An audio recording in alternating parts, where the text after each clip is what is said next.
Alors, si tu as jamais eu le temps ou la possibilité ou la volonté d'étudier un Rashi de la Torah avec les commentaires du Rabbi, avec les explications du Rabbi, peut-être c'est l'occasion dans ce cours de bien étudier un Rashi de la Torah. Le Rabbi en 1964, à la suite du décès de sa mère, Vav Tishri Tafshin Chafé, il a commencé chaque semaine publiquement dans le Farbrengen à étudier, à enseigner un Rashi qui commentait la paracha de la semaine. Et comme ça, doucement, doucement, le Rabbi, il n'a pas seulement commenté Rashi, mais il a même peut-être développé, pas peut-être, il a développé une nouvelle méthode comment étudier Rashi. Quelles sont les règles que Rashi a utilisées pour expliquer, pour commenter la Torah. Quelle vision Rashi il avait, à quelle personne Rashi s'adressait, ou quelle personne Rashi il avait en tête quand il voulait écrire son commentaire. Il y a plein de façons de commenter la Torah. Il y a Shivim Padim la Torah et encore bien plus. Et le Rabbi a développé toute cette idée du Ben Chamesh le Mikra, que Rashi se tourne vers cet enfant de 5 ans qui n'a jamais encore étudié d'autres livres que la Torah. Et son commentaire, il a écrit pour lui dans avec sa façon de réfléchir, sa façon de voir le monde, avec ses connaissances du monde et avec ses connaissances de la Torah qui sont uniquement les connaissances qu'il est en train d'apprendre. C'est pour ça que souvent, le Rabbi, quand il commentait un Rashi, il disait on ne peut pas ramener des sources d'autres endroits pour aider le Rashi. On est obligé de se contenter avec tout ce que Rashi a expliqué jusqu'à maintenant, avec tous les psukim et les commentaires, pour vraiment comprendre le Rashi s'il y a besoin, s'il manque d'explications. Il y a encore plein de règles que le Rabbi a développées à travers le temps. Il y a quelqu'un qui a écrit un livre, Klalei Rashi, où il a remarqué que le Rabbi il a soulevé plus de 100 règles que Rashi a eues quand il est venu pour expliquer son commentaire sur la Torah. Et cette sikha elle est aussi assez spéciale parce que c'est une sikha qui est vraiment essentielle dans le Miftza Neshek, dans cette campagne de faire allumer les bougies de Shabbat par tous les femmes juives, et pas seulement par les femmes, comme le Rabbi va discuter, mais même par les filles avant le mariage, même par les toutes jeunes filles déjà de l'âge de 3 ans. Et dans cette sikha, dans la deuxième partie de la sikha, après que le Rabbi discute un Rashi de la Torah qui parle justement de l'allumage des bougies, et le Rabbi va parler justement sur l'importance que les bougies soient allumées par toutes les filles juives et même les tout petites filles. Donc c'est une sikha très intéressante. Même la première partie vraiment sur le Rashi, on voit comment le Rabbi il étudie, ça a l'air un Rashi comme ça assez simple. Le Rabbi il montre toute une nouvelle vision. C'est une sikha qui est imprimée dans l'Ikutei Sichot Chelek Tetvav, le volume 15, et c'est la troisième sikha donc de Parashat Chayei Sarah. On commence dans Seif Aleph. Vayevi à Yitzhak, à Oela, Sarah Imo Vegomer. Alors, juste pour rentrer un peu dans l'histoire, la chose essentielle, l'histoire essentielle de la Parashat Chayei Sarah, c'est le mariage, ou plus précisément le Shidur de Rivka et Yitzhak. Comment Abraham il va choisir Eliezer pour aller lui prendre une femme de Aram Naharaim vers la Syrie d'aujourd'hui. Et comment Eliezer il va arriver là-bas très très vite, miraculeusement. Puis il va lui trouver Rivka à côté du puits quand il va prier à Dieu. Finalement, il va réussir à convaincre ses parents, ou surtout à elle, qu'elle voudra revenir avec Eliezer. Et jusqu'à la fin de ce Pérec-là, Pérec Ravdalet, le Pérec 24, qui est la partie essentielle de la paracha. Et dans le dernier passouk de la Torah, donc on nous raconte comment Yitzhak, une fois qu'il a entendu tout ce que Eliezer lui a raconté, il a vu Rivka, et ben il décide qu'effectivement, Yitzhak a amené, comme ça le passouk qui dit, il a amené Rivka dans la tente de Sarah, sa mère, et puis il a pris en tant que femme. Alors, Bepirushu à la passouk qui a été Rashi et Atevot à Oela Sarah Imo. Donc Rashi, quand il vient commenter ce passouk-là, il copie du passouk les mots à Oela Sarah Imo, dans la tente de Sarah, sa mère. Ou Piresh, et Rashi l'explique. C'est quoi dans la tente de Sarah, sa mère? Il dit comme ça. Vayevi à Oela. Yitzhak a amené Rivka dans la tente. Et va arei Sarah Imo. Et voilà qu'il retrouve Sarah, sa mère. Pas qu'il retrouve sa mère, mais Klomar, Venaasid Dugmat Sarah Imo. Quand il amène Rivka dans cette tente, il réalise qu'en réalité, cette fille, qui va bientôt devenir sa femme, elle est à l'exemple de Sarah, sa mère. Comment il a vu ça? Chez Kolzman, chez Sarah Kayemet, car tout le moment, durant toute la vie de Sarah, Ayadner Dalouk Me'erev Shabbat l'Erev Shabbat. Il y avait une bougie qui était allumée de vendredi, donc de la veille du Shabbat, à la veille du Shabbat d'après. Bien sûr, c'était un miracle où elle allumait une bougie normale qui devait suffire pour quelques heures. Et puis la bougie tenait pendant une semaine. Comme ça se passait dans la tente de Sarah. Une deuxième chose, Ubracha Metsuya Beissa. Et une bracha spéciale était dans la pâte de Sarah. Qu'est-ce que c'est cette bracha? C'est toute une question, on ne va pas rentrer dans les détails. Mais a priori, il y avait une bénédiction spéciale dans la pâte de Sarah. Et Ve'anan Kashur ala Oel, un troisième miracle, il y avait une nuage qui était constamment attachée, donc qui était présente sur la tente de Sarah. Ça, c'est les trois miracles. Les bougies allumées de la veille du Shabbat à la veille du Shabbat, une bracha dans la pâte et un nuage sur la tente. Ou Michem est à Pascou, mais lorsque Sarah est morte, ces miracles ont cessé. Ou Shebad, Rivka, mais là quand Rivka elle est revenue, elle est rentrée dans la tente, Chazrou, il a vu que ces miracles étaient encore une fois présents. Et ça, c'est ce que Rashi il explique sur le passage qu'il a amené dans la tente de Sarah sa mère. Maintenant, c'est une très belle explication qu'il a ramené dans la tente, il a retrouvé comme Sarah sa mère dans la tente. Mais Rashi, une des règles qu'il faut savoir, c'est que ce n'est pas un darshan, c'est-à-dire il n'y a même pas des drashot par rapport aux psukim. Rashi, il est vraiment là pour nous expliquer les psukim. On voit en passage que c'est écrit, Yitzhak, il amène Rivka dans la tente de Sarah sa mère. L'histoire, elle est assez simple. Pourquoi Rashi a besoin de commenter et de ramener toute cette explication? Et bien sûr, déjà, les commentaires, Rashi, c'est un des commentaires qui a le plus de commentaires sur lui. Ils vont expliquer qu'est-ce qui a quelque part intrigué Rashi dans le pasouk, que Rashi a eu besoin de donner cette explication. Kadwa mefarshim, Rashi dit avec pirouche ze, minateva aoela shenemar lifne sarimo. Que Rashi déduit cette explication-là de la formulation de la phrase, comment elle est écrite dans le pasouk. Pourquoi? Ilu pirouche advarim aya kefi anire bepashtut, she Sarah imo kae al haoela. והיינו האוהל של שרה אימו, היה כתוב צריך לומר אוהל שרה אימו או לאוהל שרה אימו. Si le sens du pasouk était comme ça a l'air, au sens simple, ouais, que Aoela Sarah Imo, il a amené dans la tente de Sarah sa mère, alors là, il y a des fautes de grammaire ici. Puisque ou bien on aurait dû dire Vayevé à Yitzhak Oela Sarah Imo, ou bien Léoel Sarah Imo, et là ça voudrait dire qu'il l'a amené dans la tente de Sarah sa mère. Mais c'est pas ce qui est écrit dans le pasouk. Dans le pasouk, c'est écrit Aval en makom lichtov belashon haoela behe hayedia amore sheyadua kvar shel mi oelze. Par contre, quand il dit il a amené à l'attente, et ça c'est intéressant, haoela, le mot oel en hébreu, et ha, quand on met un he au début, c'est comme le L majuscule, où ça veut dire là, l'attente, la fameuse tente, la tente qu'on connaît.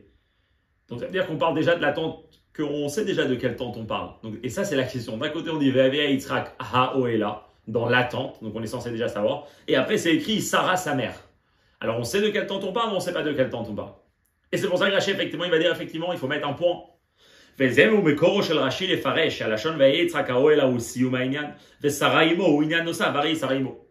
que Rashi va dire effectivement, le passage qui se lit comme ça. Il a ramené dans la tente. Et là, l'idéal est terminé, il a ramené dans la tente. Quand il a ramené dans la tente Sarah Imo, là, il a retrouvé que c'était Sarah sa mère, puisqu'il a vu ces trois miracles. Donc, qu'est-ce qui a amené Rashi à ramener cette dracha sur le pasouk? C'est le fait que la formulation n'était pas vraiment liée un mot avec l'autre. C'est pour ça qu'il faut mettre un stop. Vayevi à Haoela. Et donc, du coup, une fois qu'il a ramené dans la tente, ce qu'il a vu, c'est Sarah Imo, c'était Sarah sa mère. Ça, c'est pourquoi Rashi, il a amené cette explication. Qui ramène ces pirouchim? Il ramène en bas le Rehem Gouraé, dont Abilia ou Mizrahi, le Maral de Prague, et encore d'autres, que tous ils expliquent que ça, c'est ce qui a dérangé Rashi dans le pasouk. Et c'est pour ça que Rashi donne effectivement une bonne explication pour bien lire de la bonne façon ce pasouk-là. Avalalpi, Esber, Ze et Nomouvan. Mais là, à ce moment-là, il y a des questions qui se réveillent. Pourquoi? Aleph. Miptema a été Rashi, Shekol Teva Bepirusho Bedouyaket, Gam et Tevat Imo Shebekatuv. Une règle à savoir, c'est que chaque mot que Rashi écrit dans son commentaire est précis. Et même les mots qu'il va copier du pasouk pour dire sur quel mot il va s'arrêter et expliquer, c'est aussi précis. Alors pourquoi Rashi, dans son Dibur Amatril, dans les mots qu'il a pris du pasouk, il ramène les trois mots Haoela, Sarah, Imo? C'est quoi la question? Alors, Adiyuk va hechech umize shelachar Haoela nemar Sarah, vekevan she'ateva Imo ena nogaat le diyuk ze lo hayalo la'atika. Ce qui va réveiller, ce qui va amener Rashi à faire cette déduction et à soulever une question et à ramener une explication du pasouk, c'est les deux mots Haoela, Sarah, que ces deux mots qui ne peuvent pas aller l'un après l'autre. C'est pour ça que Rashi il va expliquer que Haoela c'est un point et Sarah c'est un autre point. Mais pourquoi alors Rashi il a besoin de ramener aussi le mot Imo? Comme si Rashi veut aussi commenter le mot sa mère, qui a priori n'est pas important pour le deal ou pour la déduction que Rashi est en train de faire du pasouk. Bête, autre chose. Lama pirej Rashi, chez Adimayon le Sarah Barei, Sarah Imo, ou Benissim chez Eru, chez Kol Zman Chulu. Velo Ayadai Lomar, chez Bemaasea, Aïta Rivka, que Sarah Imo. Autre chose. Rashi, il a un problème, c'est il faut dire dans l'attente, et après il trouve que cette femme, cette fille Rivka, elle est comme sa mère. Donc on sait qu'elle est comme sa mère dans des miracles que sa mère avait, qu'ils se sont aussi passés chez Rivka. Elle est comme sa mère, Sarah Imo, parce qu'elle avait le même comportement que sa mère. C'était une fille autant bien et avec autant de valeur que sa mère. Qu'est-ce qui amène Rashi? D'où Rashi sait que ici on veut comparer Sarah et Rivka dans les miracles qui se passaient chez Sarah et Rivka. Gimel. Même si on veut accepter que Rashi, il doit se dire que la comparaison entre Sarah et Rivka, c'est dans les miracles qui se passaient l'un avec l'autre. L'une avec l'autre. הרי מפשוטו של מקרא, אין להכריח מהו הנס שרע. ועל אחת כמה וכמה שאין להכריח שרע יותר מנס אחד. וכל שכן שלא כל שלושת הפרטים. ואכן כך מצינו בתרגום יונתן בן עוזיאל, אף שפירושו רחוק מדרך הפשט שבפירוש רש"י, שהביא רק את הפרט של נר דלוק. Troisième question, c'est quoi? C'est même si on est d'accord que c'est des miracles. D'où Rashi sait quels miracles ont eu lieu. Il peut dire que les mêmes miracles se sont passés avec Sarah et se sont passés avec Rivka. À part ça, d'où il sait qu'il y en a trois, peut-être avec 1, 2, 3. En d'autres mots, d'où tout ce commentaire de Rashi, Rashi l'a puisé dans le pasouk. D'ailleurs, d'autres personnes qui vont commenter ce pasouk et qui vont dire effectivement, parce que tous les commentaires, quand on voit le Rabbi Ramen, le Ramban, le Ben Ezra, etc., surtout cette question sur Aoela et Sarah, ils disent effectivement qu'on doit dire qu'ici il y avait une comparaison entre Sarah et Rivka. Le Rabbi ramène que le Targum Yonatan Ben Uziel lui dit qu'il y avait une comparaison entre Sarah et Rivka, c'était dans le fait qu'il y avait des bougies qui étaient allumées pendant toute la semaine. Et ça suffit parce que dans le passouk, on n'a pas de preuve pour d'autres choses. Et pour quelles choses Sarah et Rivka, ils se ressemblaient. Donc ça, c'est la question. Pour quelqu'un qui a jamais, juste en parenthèse, qui a jamais étudié une Sikha du Rabbi sur Rashi, bien sûr que ces choses-là, ils sont écrits dans le Midrash. Mais ici, on part du point, pour l'instant, après on verra le Seif Bet. On part du point que si Rashi il écrit, c'est que forcément Rashi trouvait quelque chose que le pasouk fait allusion à ces choses-là. Après, c'est dur de voir comment dans ce pasouk on parle de miracles, comment dans ce pasouk on parle de bougies, de pain, de nuages, enfin il n'y a rien de tout ça dans le pasouk. Effectivement, on verra ça, cette force de cette sécha, où le Rabbi trouvera des sources à tout ça dans le pasouk. Mais c'est pour ça, tellement qu'on s'étonne comment même on peut essayer de trouver des sources à ça dans le pasouk, peut-être qu'on dit effectivement il ne faut pas les chercher dans le pasouk. סעיף ב' והיה אפשר לומר ששלושת הפרטים שהביא רש"י בפירושו אכן אינם מוכחים על פי פשוטו של מקרא. On se pose la question comment ces détails-là ils sont écrits dans le pasouk. Peut-être qu'effectivement ces détails-là n'ont pas de source dans le pshat du pasouk. Et là chez Rashi midrash Rabbah drash akashur le pshat akatu. C'est juste que Rashi a trouvé dans le midrash une drasha qui était liée avec le pasouk et il a décidé de ramener cette drasha pour des questions précédente qu'on a vu qu'il avait dans le pasouk avec Aoela et Sarah. Et pour commenter le pasouk, il a trouvé une dracha qui pouvait bien commenter le pasouk. Et c'est d'ailleurs pourquoi. Et c'est d'ailleurs pourquoi Rashi, comment il conclut son commentaire avec les mots Bereshit Rabba. Donc il mentionne une source pour son explication qu'il ramène ici. Forcément, qu'est-ce que Rashi veut dire? D'où je sais ça? Du Midrash Rabba. Et c'est important pourquoi? שכן מתליה דפירוש רש"י ניכר שהציון בראשית רבה כאן הוא לשונו של רש"י ולא הוספת המעתיקין כמו ריבוי מראה מקומות אחרים בפירושו. Il y a plusieurs manuscrits du commentaire de Rashi. Le Rabbi en avait plusieurs dans sa librairie, etc. Le Rabbi dit que quand on voit les premières impressions de Rashi, on peut bien, donc des écrits, des éditions du commentaire de Rashi, on peut bien remarquer que les mots Bereshit Rabba, ce n'est pas des mots qui ont été rajoutés par les éditeurs plus tard quand ils ont mis en place le livre, mais c'est vraiment des mots qui viennent de Rashi lui-même. Et on peut comprendre pourquoi ici spécialement, même que généralement Rashi ne met pas la source pour son commentaire, ici Rashi a besoin de le mettre pour la raison simple que ce n'est pas quelque chose qu'il trouve, que son explication qu'il ramène, elle n'est pas, en tout cas le pasouk ne fait pas allusion à ça, et il a trouvé ça dans le Midrash pour s'aider à expliquer le pasouk selon le pshat. Mais si c'est comme ça, on a quand même des questions. Pourquoi? Oula. מלבד זאת שאפילו אם נאמר שהמקור והיסוד של שלושת העניינים שהביא הוא רק מן הדרשה שבבראשית רבה, même si on accepte que le fondement de Rashi pour les 3 miracles qui se sont passés. C'est pas du pasouk, mais c'est du midrash. Alors si c'est du midrash, on a une question. Adaïn et Mouvan. Imken. Lamaish midrashi et aprat arevi, sheuva be midrash, daltot, ptuchot livracha, asher gambaza et arivka dugmat saraimo. Si on va voir dans le midrash là-bas, il y a une 4e chose, il y a une 4e comparaison, ressemblance entre Sarah et Rivka. C'est que de même que Sarah, dans son vivant, ses portes étaient grandes ouvertes pour tout le monde, pareil, Yitzhak, il a vu que quand Rivka elle est rentrée, ses portes aussi étaient grandes ouvertes pour tout le monde. Ça, c'est écrit dans le Midrash. C'est Rashi ramène du Midrash. Pourquoi il l'oublie, si on peut dire, ou en tout cas, il ne va pas mentionner ce 4e point qui est rapporté dans le Midrash. À part ça, bête, Madoua mana Rashi et shloshet apratim beseder shone veyetera mizu hafur misidra be Midrash anan kashur al petach hawel bracha vener daluk. Si sa source c'est le Midrash, pourquoi Rashi il cite ces 3 points-là, de la bougie, de la pâte et du nuage, pourquoi il les cite dans un ordre différent que comment ils vont être écrits dans le Midrash? Dans le Midrash, ils sont écrits d'abord le nuage, après la pâte et après la bougie. Et Rashi, il les met dans un ordre inverse. La bougie, la pâte et le nuage. Qu'est-ce qui lui a dérangé de prendre le même ordre que le Midrash, si c'est ça ce qu'il est en train de faire ici? Donc, à part ces questions-là qui nous montrent que Rashi n'est pas en train de copier un Midrash ici, mais en réalité, on ne peut pas dire que c'est ce que Rashi voulait faire. Aré behemet milechatri la kashel omar shekavanad Rashi kan aitarak leatik midrashat chazal. Bichlal, c'est dur, c'est pas possible de dire que l'intention de Rashi ici, c'est juste de copier un Midrash pour s'aider à expliquer le pasuk. Pourquoi? Gvar nidber be'avar ba'arichut pe'amim rabot. הטעם שאין רש"י מזכיר בדרך כלל את מקור הפירושים שיש להם יסוד במדרשי חז"ל, לפי שגם פירושים אלו מיוסדים ונלמדים מתוך פשוטו של מקרא, ואם כן, מקור הפירושים הוא פשט הכתוב. C'est une règle très importante à comprendre, beaucoup de gens ne comprennent pas ça quand ils étudient Rashi. C'est que d'un côté, Rashi nous dit qu'il est là pour le pshat du pasuk, et d'un côté, beaucoup de fois, Rashi va nous ramener des drashot.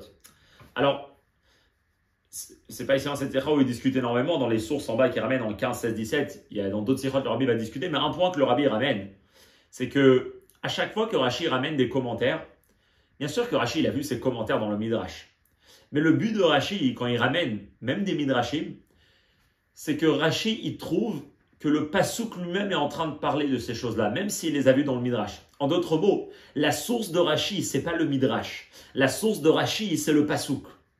Et c'est pour ça d'ailleurs que dans la majorité de ses explications où Rashi amène des Midrashim, il ne dit pas qu'il a pris ça du Midrash. Pourquoi il dit pas? Parce que réellement il veut te dire que c'est pas du Midrash que j'ai pris ça, c'est du Pasuk, parce qu'en lisant le Pasuk tu peux trouver comment le Pasuk il parle de ces points-là. Et effectivement, ou bemakom shepirush kegon ze midrash chazal eno lefi pshuto shel mikra legamre verashi mevio rak mishum she'apshat hapashut eno bahir kol kach vekadome azay Rashi achen meir al kach umakdim raboseinu dorshu vekayitze baze. Et effectivement, dans des cas où Rashi va utiliser des midrash, pourquoi? Parce qu'en réalité, il n'y a pas une façon de lire le pasuk dans le pshat. Et donc on est obligé d'aller apprendre d'un midrash pour essayer de donner un pshat au pasuk. Mais même ce midrash qu'on ramène, il n'est pas vraiment installé, il n'est pas vraiment fondé dans le pshat qu'on est en train de lire. Et bien effectivement, c'est là où Rashi, il mentionnera qu'il a pris cette explication du midrash. Parce qu'effectivement, ici, sa source, c'est le midrash et ce n'est pas le pasuk. Mais c'est quand que Rashi dit qu'il a pris ça du midrash, c'est tout au début. On peut le voir, le rabbi ici en bas dans plusieurs Rashi. C'est que Rashi commence son commentaire en disant Rabotenu Darshou, les Chachamim nous ont écrit dans la Gemara, c'est écrit. Bref, à chaque fois, il ramène une source pour dire qu'effectivement, ce n'est pas quelque chose que tu trouveras une allusion dans le Midrash. C'est où que Rashi le fait au début de son commentaire. Mais là, par contre, c'est intéressant parce que Rashi le met à la fin de son commentaire que la source, c'est le Midrash. Qu'est-ce qu'il a voulu Rashi faire ici? Et donc là, on n'arrive pas à comprendre, comme on dit, Muma Nafshar, c'est-à-dire.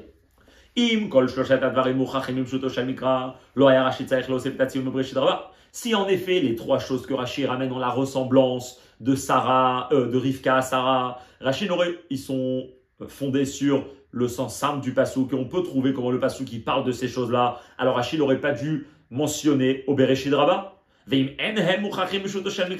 Rashi evizot rag betor midrash chazal anogal b'shuto shel mikra. Et si effectivement dans le pasuk on ne peut pas trouver une preuve pour ces 3 choses-là, et Rashi ramène ça, ce midrash-là, pour nous aider à donner un certain sens à ce pasuk-là, Alors Ayalo le Hakdim, il aurait dû précéder et devancer, ou les Hadgish, j'ai bien mentionné que Rabotenu Darshu, chez Kolzman, chez Sarakamek, que les Chachamim ont fait une dracha, ont eu un midrash pour expliquer ce passage. Et Rashi n'a pas fait ça, il l'a ramené à la fin.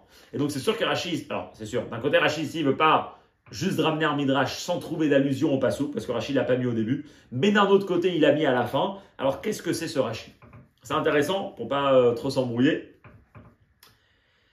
C'est qu'en fait, ce que le rabbi ici il est en train de faire, il est en train de prendre un Rashi et de vraiment le remettre à zéro. Sous-entendu, donner toutes les possibilités possibles pour comprendre ce Rashi. Et effectivement, montrer qu'il y a vraiment un problème ici, puisque Rashi, ici, dans les petites précisions, il change de comment il a l'habitude. D'un côté, il nous ramène un midrash qui a l'air très loin du pasouk. D'un côté, à la fin, il ramène Rabotenu Darshu. Donc, qu'est-ce qui est en train de se passer? Et d'un côté, puisqu'il n'a pas commencé avec Rabotenu Darshu, c'est forcément que ces 3 points-là, Rashi, il peut les apprendre du pasouk. Et c'est ce que le rabbi va faire dans Seif Gimel. Mais bien sûr, pour commencer le Seif Gimel, on comprendra que, comme on a dit au début, on a posé aux questions que Rashi ramène les 3 mots du pasouk. A Oela Saraimo. Et donc, s'il ramène les 3 mots, c'est qu'en réalité, ce qui a dérangé Rashi dans le pasouk, c'est ces 3 mots-là.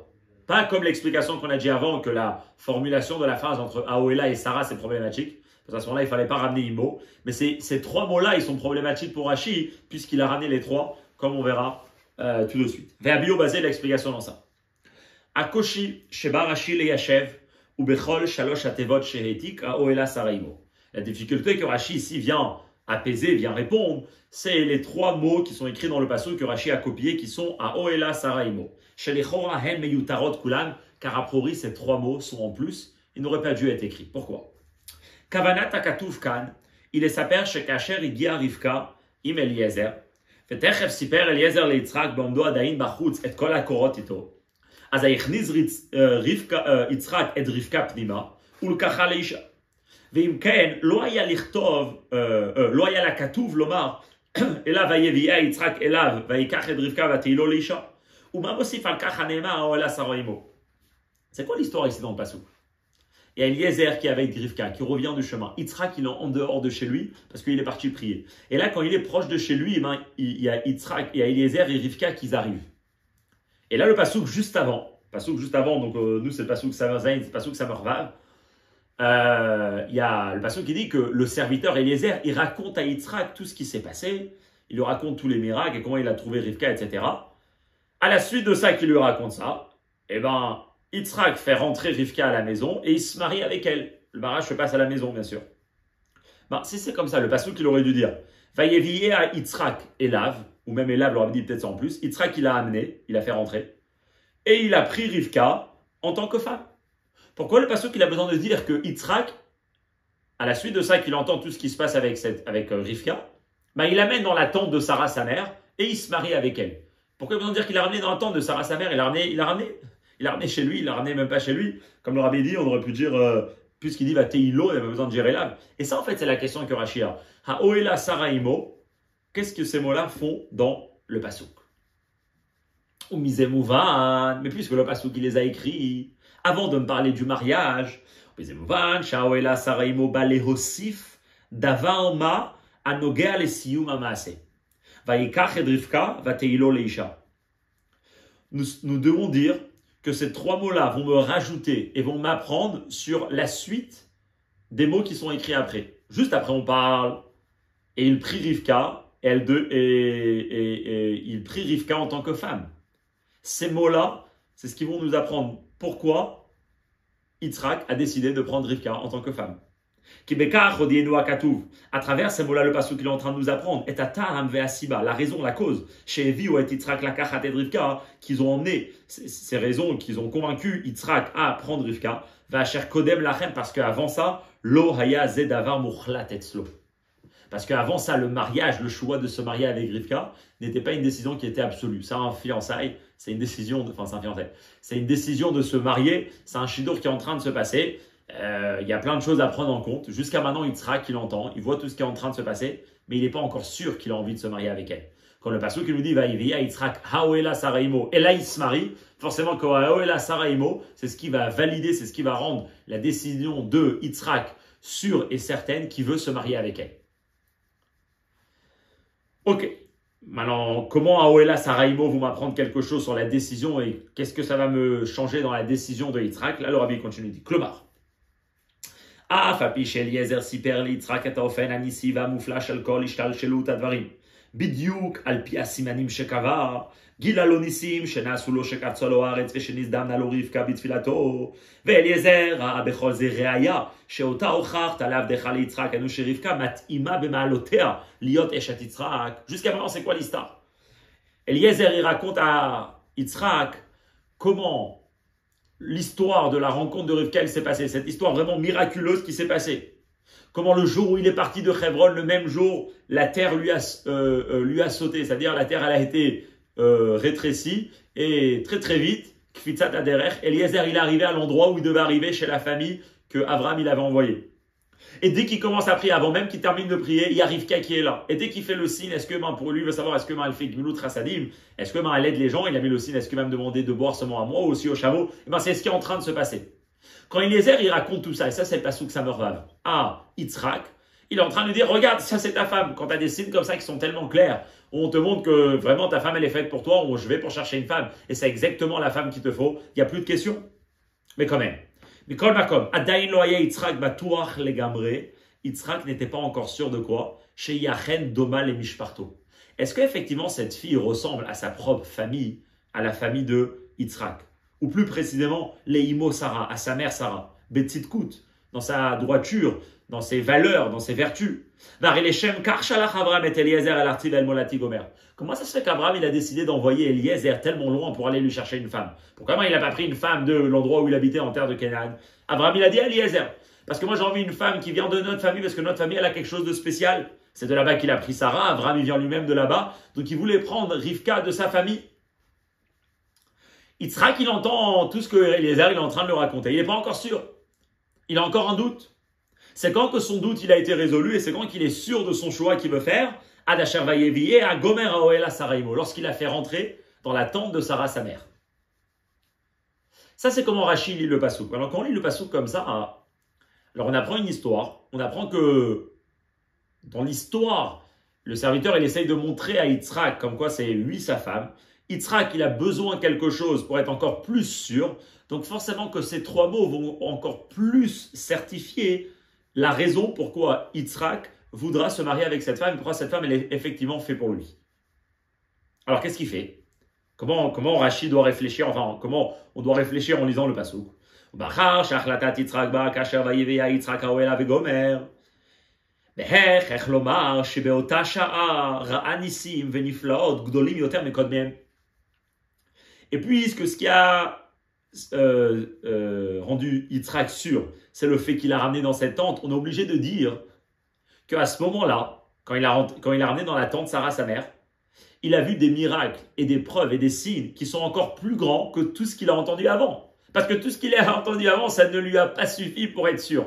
Donc si on te dit c'est ça qui a fait qu'il s'est marié, forcément que dans ça on doit parler des miracles. On avait des questions de Rachid sait que c'est des miracles. Parce que toute l'histoire c'est des miracles. Toute l'histoire c'est des signes que le serviteur il essaye de raconter à... Pas il essaye, c'est vraiment vrai. Qui raconte à Yitzhak pourquoi cette femme c'est sa femme. Et puisque c'est ça qui va convaincre Yitzhak, donc forcément qu'on parle des miracles qui sont encore plus clairs et encore plus grands. Des miracles qui vont faire quoi? Chez Gilou, Bitu, et Yota, Doma, Beofen, Mushlam, les Mishpachat Abraham ou les Sarah Bifrat. Des miracles qu'ils exprimeront et qui montreront de façon encore beaucoup plus claire et beaucoup plus certifiée, de façon complète, comment effectivement cette fille-là, elle ressemble énormément à la famille d'Abraham et plus précisément à Sarah, qui était ce que Abraham cherchait pour une femme pour son fils Yitzhak et ce que Yitzhak bien sûr voulait aussi. Ou Mefarej, Rashi il explique, chez Davarze, Achel Merumaz Belashona Oela Saraimo. C'est pour ça que Rashi vient t'expliquer que effectivement, ces miracles-là qu'on est en train de parler et qu'on doit savoir qu'il y a des choses qui se sont passées, c'est effectivement le passouk fait effectivement allusion à ça dans les mots Aoela Saraimo. Trois mots. Sherahanes Bekesher Leoela. Car Yitzhak, il a vu un miracle qui était lié à la tente. Nes Beyachas le Sarah. Il a vu un miracle qui était lié à Sarah. Venes Beshayachut Leimo. Et un Nes qui était lié à sa mère. En d'autres mots, Rachid dit Aoela Saraimo, ces trois mots qui sont écrits dans le passouk, que chacun va te raconter un autre miracle vu qu'il y a trois mots. Et chacun de ces... Et comment je sais que c'est un miracle? Parce que c'est des choses qui vont convaincre Yitzhak à se marier, puisque c'est ce que le Passouk il est en train de faire ici. Et c'est les mots qu'il est en train d'écrire avant de parler du mariage. Donc forcément que chacun va raconter. Ce que maintenant le Rabbi va faire dans Seif Dalet, c'est de montrer comment les 3 miracles que Rachid a mentionnés, eh ben, ils sont effectivement liés avec ces 3 mots-là qui sont écrits dans le Passouk. Obepratiyut alpi aseder. Et de façon détaillée, dans l'ordre du Passouk, comment les mots ils sont écrits, Aoela, Sarah et Imo. Donc on doit retrouver un miracle qui racontera sur la grandeur de Rivka et qui effectivement poussera Yitzhak à la prendre pour une femme. Et ce miracle il doit être lié avec le mot Haoela. Comment on voit ça dedans? Haoela behe ayedia. Nes akashur leoel. On doit essayer de retrouver un miracle qui est lié à l'attente. Klomar, et c'est à quoi qui est lié à l'attente? Avec l'attente, comme on a dit, avec l'attente. Nes amavdil et haoel mikol she'ara oelim shelachen nikra haoela behe ayedia. Dehainu haoel ayadoa vamefursam. Un miracle qui est lié que cette tente, comment cette tente se distingue et se différencie de tous les autres tentes, que c'est pour ça qu'on peut l'appeler la tente, avec un he, le he ayedia, le grand L. Ça se dit le L majuscule, je pense. Ok. Quel miracle est lié avec l'attente? Comment, en lisant le passouk, on peut essayer de savoir qu'il y a quelque chose qui s'est passé avec cette tente qui était différente de tous les autres tentes? En connaissant le mot Haoela, Ve'adavar mo'il le Havana, on peut arriver à la conclusion, chez Akavana hi le Anan kashur alaoel. C'est qu'il y avait quelque chose de spécial dans cette tente, il y avait un nuage qui était présent constamment sur cette tente. Comment on peut apprendre qu'il y a un nuage qui était présent constamment sur cette tente? Comme on l'a dit tout à l'heure, Rachid, c'est un commentaire qu'il apprend tous les psukim d'avant, et avec tout ce qu'on connaissait avant, on peut savoir comment comprendre ce passouk-là. On retrouve un endroit dans la Torah où quand on veut distinguer cet endroit des autres endroits, on va parler d'un nuage. De là, Rachid a appris que quand il y a un miracle qui doit être lié avec une tente qui est distinguée, qui est différenciée de tous les autres tentes, on parle d'un nuage sur la tente. Où est l'endroit qui va se distinguer grâce au nuage? On l'a appris, la paracha la semaine dernière. Sheken, voilà Manouken, Zebe Passouk, Vayaret Hamakom et Rachok. Nous avons déjà appris dans le Passouk, dans l'histoire de la Hakeda, que lorsque Dieu il dit à Abraham, va sacrifier ton fils dans l'endroit que je te montrerai, et il lui dit pas c'est où, et à un certain moment on dit Abraham il a levé les yeux, et là il voit l'endroit, Hamakom, l'endroit. Shavdalato, Shemakom ploniminash arbik du château, Achayacholi kare Hamakom beheayedia. Comment Abraham il a su que c'était cet endroit qui était différent de tous les autres? Comment Abraham il savait que cet endroit il avait une sainteté spéciale, c'est le Har Moria, cet endroit-là il était différent des autres? Rachid ramène là-bas. Parce qu'il a vu une montagne, il a vu un nuage qui était présent sur cette montagne et ce qui lui a appris que cette montagne est différente des autres. Et donc, quand on vient accentuer qu'on parle de l'attente qui est distinguée de tous les autres, on parle du même sorte de miracle qui est Anan Kashur Alao, elle a un nuage qui était attaché sur la tente. Chez Aliadonikar, grâce à ça, on peut remarquer chez Oelzemouvdal Minachar que cette tente se distingue de tous les autres tentes. C'est une tente où il y a la Shrina, où il y a la présence de Dieu là-bas, par le nuage. Parce que quand on parle d'un endroit qui est distingué d'un autre dans le Chumash, en tout cas jusqu'à maintenant, c'est grâce à un nuage comme on l'a vu auparavant. Et c'est de là qu'il apprend le miracle Haoela. Alors on arrive au deuxième mot, c'est quoi? C'est Sarah.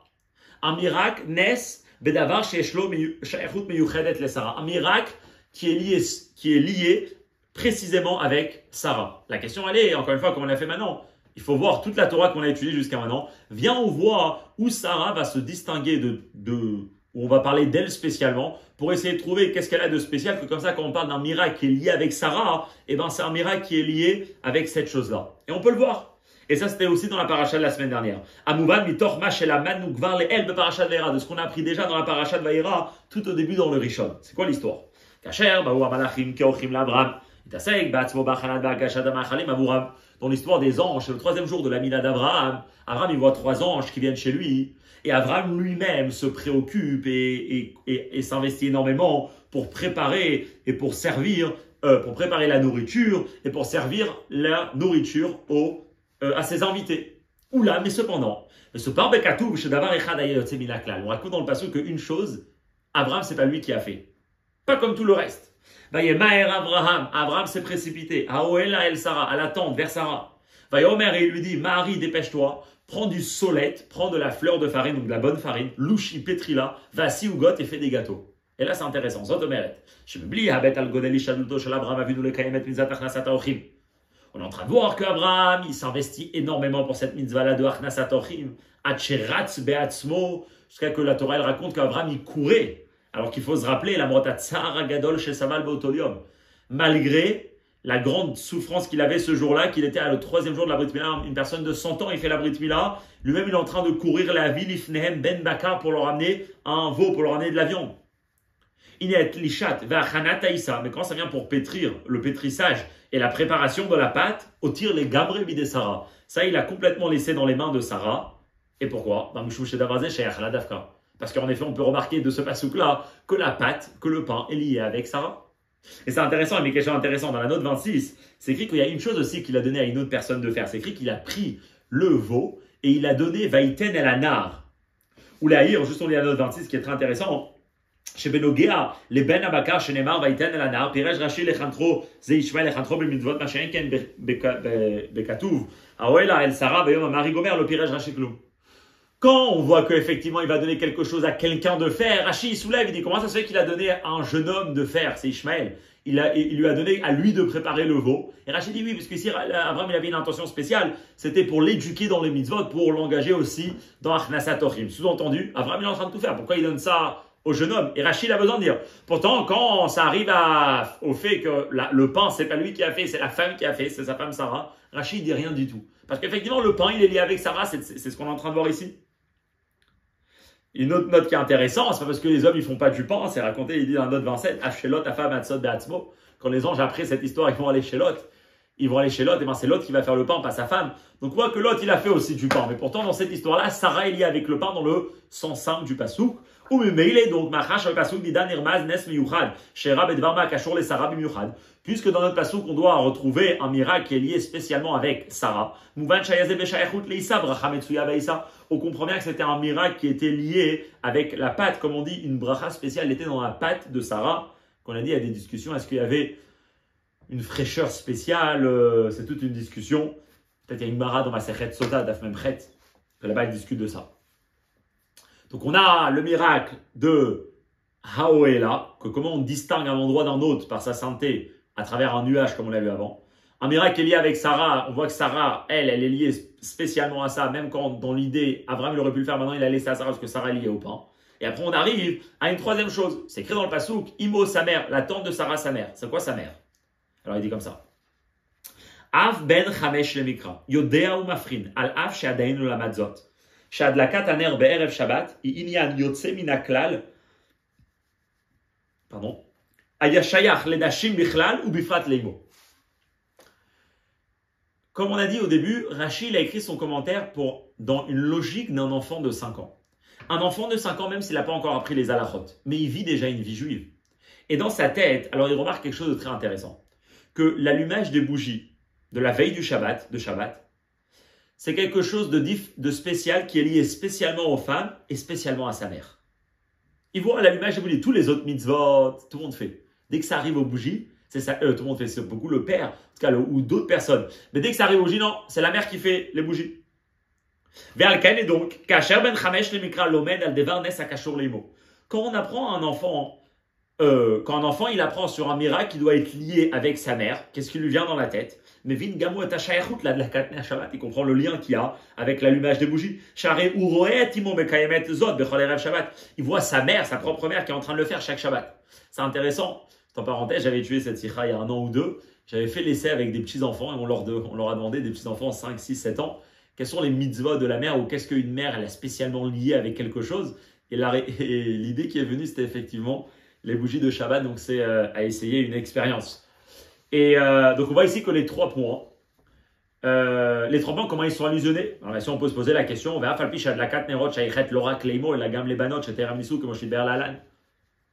pour lui, l'allumage des bougies n'est pas lié seulement à la mère, c'est lié aussi aux filles, même avant qu'ils se marient, même aux petites filles, c'est tout le point de la sikha après, à la suite. Mais c'est pas ça que les filles allument, c'est pas dans tout endroit et à chaque moment, comme comment les bougies vont être allumées par sa mère, pourquoi? On peut s'imaginer un enfant qui n'a pas encore de sœur, il a que 5 ans, il n'a pas de sœur. ou bien qu'il a une sœur, mais cette sœur elle est petite, elle a moins de 3 ans, et du coup il n'est pas habitué à ça. Mais l'idée d'une mère qui est liée avec tous les mères, dans n'importe quel moment, à n'importe quelle situation, c'est allumer une bougie. C'est allumer les bougies qu'elle, elle le fait toujours. Et donc c'est pour ça que quand on parle de ces miracles-là, c'est lié avec l'allumage des bougies. Pisé, Mouvan, Atam. Ok, donc une fois qu'on a pris ces 3 miracles, et c'est ces 3 choses qui ont poussé Yitzhak à se marier, et qu'on sait que c'est des miracles, parce qu'avant on parlait des miracles, et spécialement ces 3, parce que ces 3 sont liés avec les 3 mots du Passouk. Alors on va comprendre, on avait une question, si Rashi ramène du Midrash, pourquoi il n'a pas ramené la 4e chose? On sait très bien pourquoi il n'a pas ramené. Parce qu'il n'est pas en train de recouper du Midrash. Puis, Mouvan, Atam, Shulevi, Rashi, Etainan, Arevi, Shebo, Itarif, Kadomel, et Sarah, Kvi, Shematzinu, Midrash, Bepash, Tusle, Motzonu, Bekatu, Remez, Elay, le Shushadarim. Pourquoi Rashi ne ramène pas la 4e chose qui est racontée dans le Midrash, que Rivka elle ressemblait à Sarah dans le fait que ses portes étaient ouvertes? Parce que dans le Passouk, on ne peut pas trouver d'allusion à plus que 3 choses. Et ces 3 choses-là, hein, c'est les 3 choses que le Passouk faisait allusion, la tente de Sarah, sa mère. Bien sûr, alors maintenant, il reste une dernière question qu'on n'a pas répondue. Et la Shaddai, Yesh Lishol, Minaïd Mouchar, Shanerod al Kuzman, Korav, Me'erev Shabbat, L'Erev Shabbat. והרי אפילו נאמר שדלקו במשך מעת לעת שלם וכיוצא בזה, יש כאן גם נס גדול, יש כאן גם כן נס גדול. On a compris que les 3 miracles, le Passouk qui fait allusion. Mais donc on sait qu'il y avait un miracle spécial qui était lié avec les bougies de Shabbat. Ok, donc ça doit être un miracle avec les bougies de Shabbat. Donc dans les bougies de Rivka, il y avait quelque chose de spécial.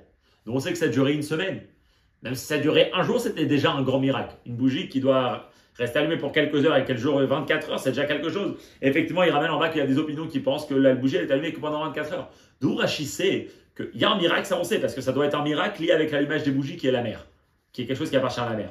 Mais que c'est quelque chose qui a duré pendant 7 jours, dont on sait. On dit effectivement. Ou les couchés azo et Rashi bekar chez Osif bereshit rabba. כלומר, בדרך הפשט, אכן יש ספק כמה זמן דלקו הנרות. אבל כך איתה בבראשית רבה, שהנרות דלקו מערב שבת לערב שבת. C'est pour ça qu'on Rashi, à la fin de son commentaire, il ramène des Bréchit Rabba. Pas au début, parce que ce n'est pas la source de son commentaire. À la fin, il dit effectivement, sur ce détail-là, que j'ai ramené dans mon commentaire, qu'ils ont duré pendant une semaine entière, ça, j'ai pas de preuve, mais comme ça, c'est écrit dans le Midrash Rabbah, donc c'est pour ça que moi aussi, je l'écris. Et pour ça, la source, c'est le Midrash Rabbah. Tout le reste, la source, c'est le Passouk, parce qu'il y a une allusion à ça hein, dans le Passouk. C'est vrai que le Rabbi termine comment chaque mot, c'est intéressant, parce que ça Rashi, bon, c'est une source au début, à la fin. Des fois, il y a source, des fois, il y a soin, mais comment chaque détail est précis et chaque chose allusionnée, c'est vraiment très très fort. C'est une des sikhas spéciales comme ça sur Rashi. Mais bien sûr, dans le Sifé, il termine qu'il y a une très grosse question qui reste encore dans le Passouk. Oula! Les filles et caché beyet seder advarim bepirouch Rashi. On avait déjà posé la question quel ordre Rashi a voulu choisir. On a posé la question comment ça se fait qu'il ne prend pas l'ordre du Midrash quand il cite les 3 choses. Alors qu'il ne prend pas l'ordre du Midrash, on peut comprendre. Pourquoi? Parce que sa source, ce n'est pas le Midrash, c'est dans les Psukim. Mais c'est justement ce qui va poser la plus grande question. Dans le passage, il s'écrit Aoela, Sarah, Imo, la tente, le nuage. Sarah, le miracle avec Sarah, c'est la pâte. Et Imo, c'est la mer, c'est les bougies. Et Rachid a écrit exactement le contraire. D'abord les bougies, après le pain, et après le nuage.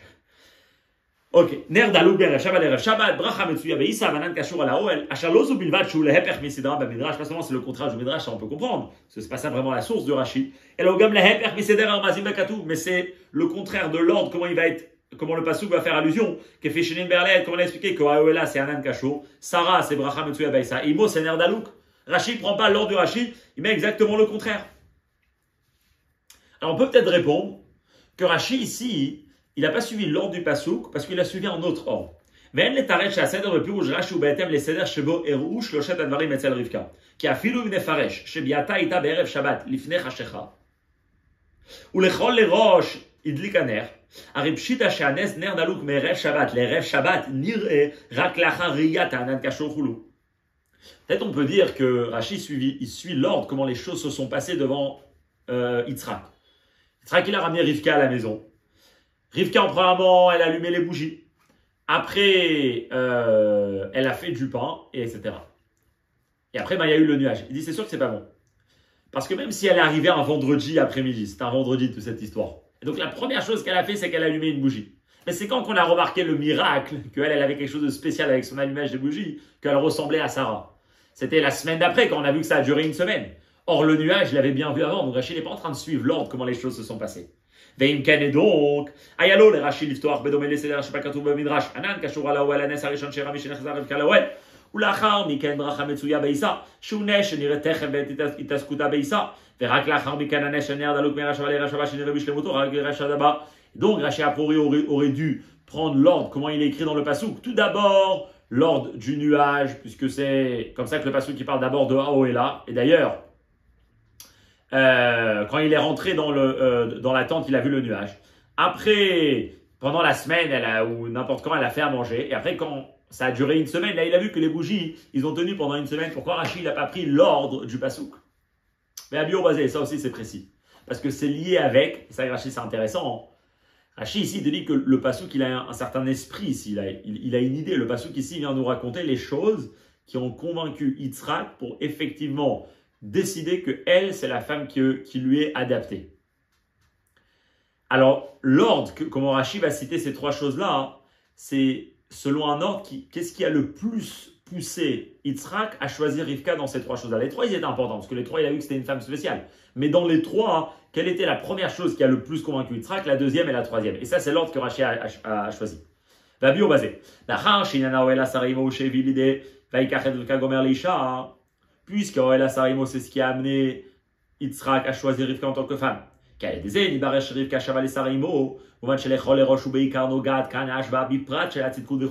qui est le plus important pour Yitzhak quand il est en train de choisir, c'est dans la grandeur et dans l'importance et dans la tzidkut, la droiture et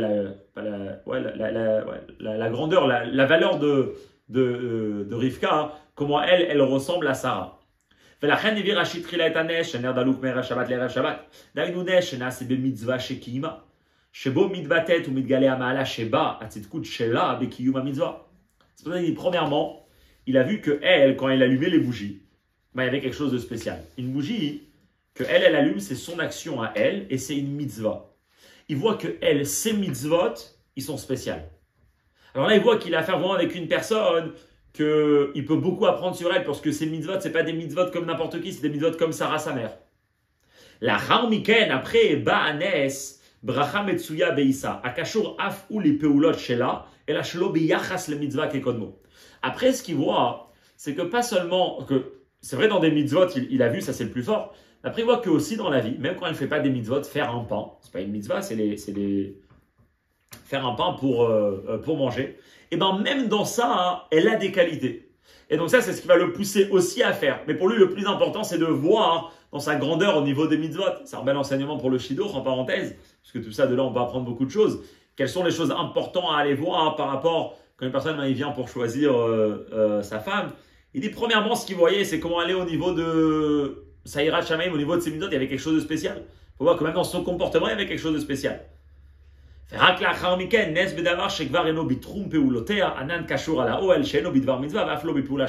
il voit quelque chose que Bechlal, c'est pas quelque chose que il peut décider sur ça. Enfin, ça va vraiment lui parler parce que c'est un nuage qui est sur la tente. C'est pas quelque chose qu'il peut lui raconter sur la personne de qui est Rivka. C'est plutôt quelque chose qu'elle a quelque chose de spécial qui dépasse nous deux et qui a un nuage autour de la tente qui est sur quelque chose de spirituel, de divin qui nous dépasse. Mais ça, c'est venu bien sûr en troisième raison, puisque c'est pas autant important que les autres qui lui enseignent sur qui elle est, elle, vraiment dans son comportement. Et donc, comme ça, jusqu'à là, le Rabbi va terminer la première partie de nous expliquer tout ce Rashi-là.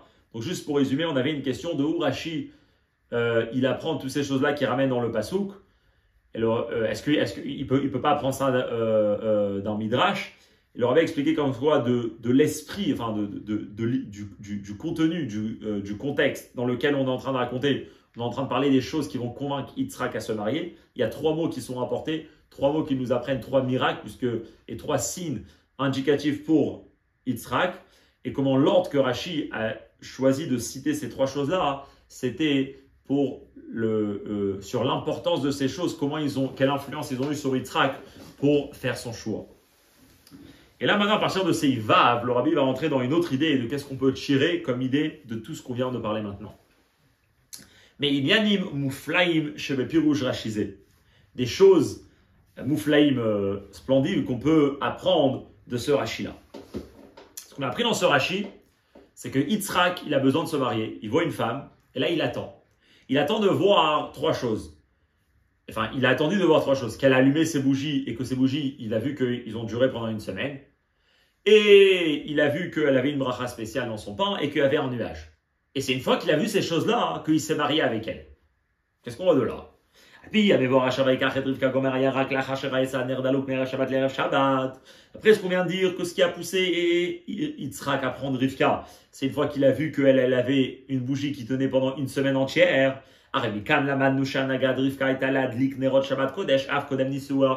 on apprend que Rivka allumait les bougies même avant son mariage, puisque c'est quand elle n'était pas encore mariée et qu'il a vu ce qui s'est passé avec son allumage, que là il a décidé de se marier. Elle allumait les bougies de Shabbat avant son mariage. Il y a des notes intéressantes qu'on va faire maintenant. Le rabbi discute par rapport au mariage au Héroussin, mais c'est très intéressant. Le rabbi montre clairement qu'elle n'était pas du tout mariée à cette étape-là où elle va rencontrer Yitzhak. Et donc on voit qu'avant le mariage, déjà elle allumait ses bougies. Autre chose, Ve'odzot, Leda'ad Rashi, Aita Rivka be'et nisuea bat shalosh shanim. בגיל שבו עדיין אין אישה חייבת במצוות, ואף על פי כן, קיימה כבר אז את מצוות הדלקת הנרות. Quel âge elle a à ce moment-là, Rivka? Il y a plusieurs opinions quel âge elle avait. Il y a une opinion dans le Rashi dit qu'elle avait déjà 14 ans, mais d'après Rashi, il était clair dans l'histoire à la fin de la paracha de la semaine dernière, dans Vayera, il y a encore d'autres où le rabbi cite, Rivka elle avait 3 ans à ce moment-là. Et à 3 ans, quand elle n'a pas encore l'obligation d'accomplir les mitzvot, il n'y a pas bardat, et bien quand même, elle allumait ses bougies. Donc avant le mariage, et déjà à l'âge de 3 ans, elle le faisait. Veyeter amizou. Et pas seulement que ce qu'elle faisait, c'était quelque chose de... Bon, c'est une fille qui va allumer des bougies. Pour Yitzhak, c'était très important ce qu'elle faisait. Adavar shimesh keinyan esimani kari bebirur ki arei Sarah imo bachlata veikar gomer leisha.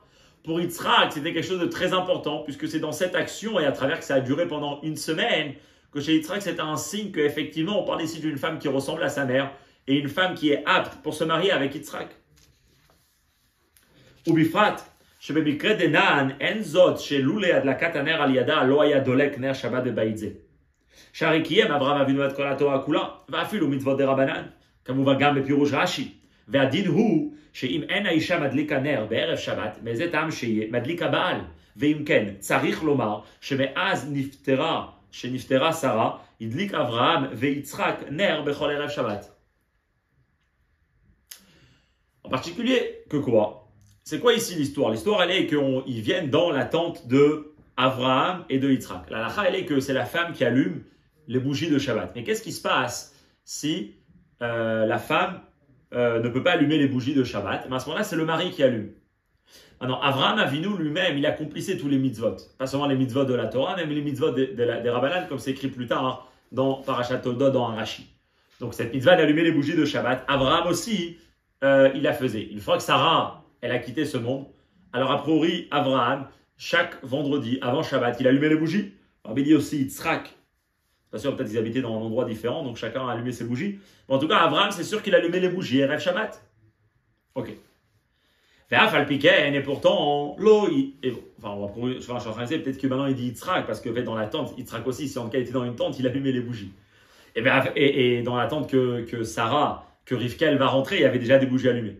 ואף על פי כן לא הסתפקה רבקה בהדלקת הנר של אברהם אבינו שהיה גדול ומחויב במצוות שייכות אז והדליקה הנר בעצמה אף שהייתה אז קטנה בת 3 שנים mais quand même Rivka ne s'est pas contentée de l'allumage des bougies de Abraham Avinu.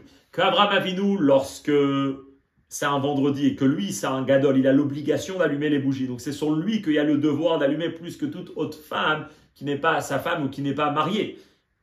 Parce que l'obligation, elle est surtout sur les femmes mariées à la base, mais Ikaradine. Et pourtant, Abraham, il a fait, et Rivka aussi, elle allumait les bougies. Donc on voit de là que même quand il y avait quelqu'un qui était mechouillab d'allumer et il allumait les bougies, et bien quand même, Rivka aussi, elle allumait ses bougies. Et ça, c'est intéressant. Donc c'est 3 points qu'on a appris. Premièrement, que c'était avant le mariage. Deuxièmement, que c'était quand elle était moins de bar mitzvah, déjà de l'âge de 3 ans. Troisièmement, c'était même quand il y avait déjà des bougies qui étaient allumées par quelqu'un qui était mechouyav mitzvot, et ben Rivka, elle allumait quand même les bougies comme on le voit ici dans notre histoire. Elle aurait pu se contenter des bougies d'Abraham, et pourtant non, elle allumait les bougies, et Yitzhak, il a vu ça, et c'est ce qui l'a convaincu pour le mariage. Le miracle qui s'est passé avec cette action. Donc de là on apprend un enseignement clair. Comme on a parlé déjà plusieurs fois, alors bien, on va y ramène d'aller voir tous les sikhot de Tishri Tafshin Lamene en 1974, lorsque le rabbi a lancé cette campagne d'allumer les bougies de Shabbat pour toutes les filles juives Vous leur avez dit d'aller voir là-bas de Sesirot où il a parlé beaucoup de fois que quoi? C'est pas seulement les filles avant leur mariage, mais qui sont déjà bat mitzvah, qui doivent allumer les bougies de Shabbat. Et la haf, t'as même des petites filles. Et echel benot shalosh shanim.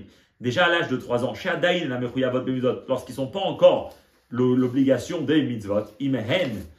Shayachot Gvar Leavin Amashmaout Shabbat la Katner Shabbat. Si déjà à 3 ans ils sont déjà au niveau de comprendre le sens qu'il y a dans allumer les bougies de Shabbat, allumer une bougie, ramener le shalom dans la maison pour les différentes raisons qu'il y a dans l'allumage des bougies, s'ils sont déjà à cette étape-là, Yesh Lechan les mitzvot Adlakat Nerot Shabbat Kodesh, il faut les éduquer à accomplir cette mitzvah-là de allumer les bougies de Shabbat. Gam Kacher Bebaïze Madlika Kvar Aem, même si on est dans une maison où il y a déjà la mère ou Acherim ou bien d'autres personnes qui allument les bougies Ner Betor Betorat Metsuva Veosa Mechuyevet Vedavar Alpidin, même s'il y a une mère ou une autre personne qui allume les bougies parce qu'il y a l'obligation Metsuva Veosé d'être ordonné de faire, il y a l'obligation d'allumer les bougies chaque vendredi, et bien quand même les filles qui n'ont pas l'obligation de quand même le faire comme on voit comment c'était avec Rivka. D'un autre côté, on peut dire que peut-être, on peut pas du tout apprendre de l'histoire de Rivka. C'est vrai qu'elle était avant le mariage, c'est vrai qu'elle avait 3 ans, c'est vrai qu'il y avait Abraham Avinu qui l'allumait. Mais d'un autre côté, on peut dire qu'on peut rien apprendre de Rivka, parce qu'on sait très bien que Rivka a 3 ans, c'est pas du tout les filles de 3 ans d'aujourd'hui. Elle n'avait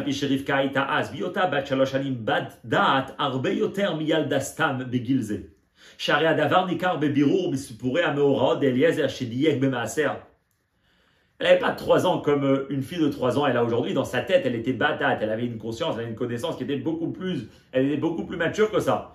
On le voit de toutes les histoires, déjà comment elle-même elle s'occupait du troupeau et comment elle-même elle va aller puiser l'eau. Et on voit surtout de l'importance qu'on donne à ses actions. Eliezer, il voit tout ce qu'il fait, ce qu'il lui dit. Si c'est une petite fille, on ne peut pas donner d'importance à ce qu'elle est en train de dire et à ce qu'elle est en train de faire. Elle prend pas des décisions dans ce qu'elle est en train de faire. Mais forcément, on parle ici d'une fille de 3 ans qui était beaucoup plus mature, qui était déjà grande en réalité.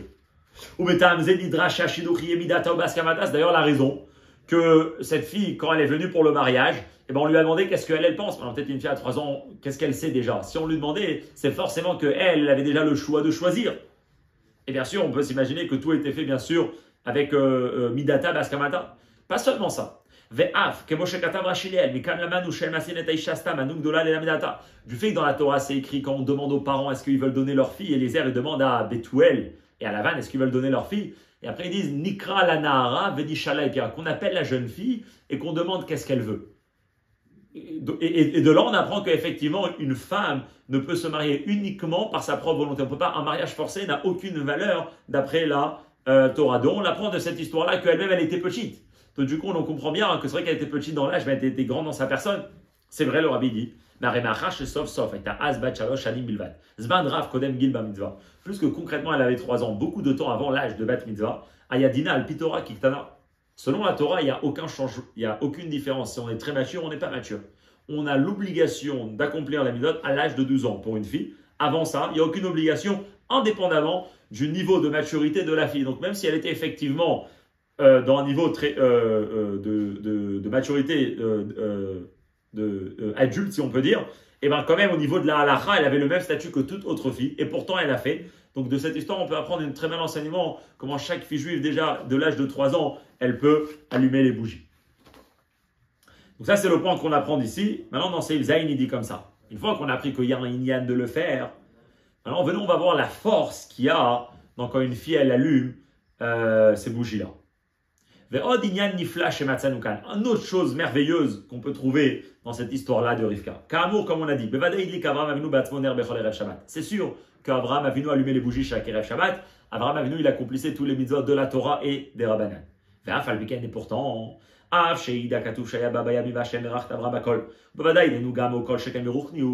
même que le pasuk témoigne sur Abraham Avinu que c'est une personne que Dieu l'a béni dans tout. Imaginez-vous. Donc, on va dire c'était l'être humain dans sa perfection, et c'est pas seulement matériellement, c'est sûr que c'était aussi comme ça spirituellement. Donc on peut s'imaginer qui était Abraham, et quand il allumait des bougies, qu'est-ce que cet allumage c'était? Il n'est pas de la kato, pourtant quand lui il allumait les bougies. Quand Yitzhak, combien il allumait les bougies? לא נתקיים העניין הנפלא של נר דולק מערב שבת לערב שבת, כפי שנתקיים בהדלקת הנר של שרה, ולאחריה ברבקה כשהתחילה להדליק נר בהיותה בת 3 שנים. Pourtant, quand eux, ils allumaient les bougies de Shabbat, il n'y avait pas ce miracle qui était présent. Eux, quand ils allumaient les bougies, ils ne duraient pas d'un Erev Shabbat à un autre Erev Shabbat. Alors que quand Sarah, elle allumait les bougies. Ou quand Rivka, déjà à l'âge de 3 ans, elle allumait les bougies. Eh bien, eux, il y avait ce miracle que la bougie restait allumée pendant une semaine entière. Et de là, on voit la force qu'il y a dans l'allumage des bougies par les femmes spécialement. De là, on peut voir cette force majeure qui est cachée dans la mitzvah de l'allumage des bougies des filles. Que quoi? Des femmes de façon générale. Et bien, même quand c'est un allumage qui est pratiqué par des jeunes filles tout petites, Benot Shalosh Shanim, de l'âge de 3 ans. Kol bat Israël nikret bat Sarah Rivka Rachel Velea. Et donc, puisque chaque fille juive, c'est une fille de Sarah, Rivka, Rachel et Léa. C'est-à-dire quoi? C'est une fille, c'est-à-dire qu'elle hérite ce que les parents avaient, ce que les mères avaient, ben les filles héritent. Donc il faut dire que les filles juives ont hérité de leurs ancêtres, de Sarah et Rivka, que de la même façon que chez eux, quand ils allumaient les bougies, ça durait pendant une semaine. Ben même quand une fille juive, elle allume, une femme, quand elle allume les bougies chez elle à la maison la veille de Shabbat, eh ben, la maison entière est éclairée par cette lumière-là pendant toute la semaine. Voilà, pour eux, on ne voit pas ce miracle concrètement, en tout cas, pas chez tout le monde. Alors il dit comme ça le rabbi. Sarah Rivka Paal Ve'ir Aor Begilui Begashmi Usabais Machar Shaner Agashmi Dalak Bederech Nes Berev Shabbat Lerev Shabbat. La différence entre tous les filles juives et toutes les femmes aujourd'hui et Sarah et Rivka, c'est que chez Sarah et Rivka, physiquement, il y avait une lumière qui était présente pendant toute la semaine et qui éclairait la bougie. Elle tenait pendant une semaine et physiquement, la maison était éclairée par cette lumière.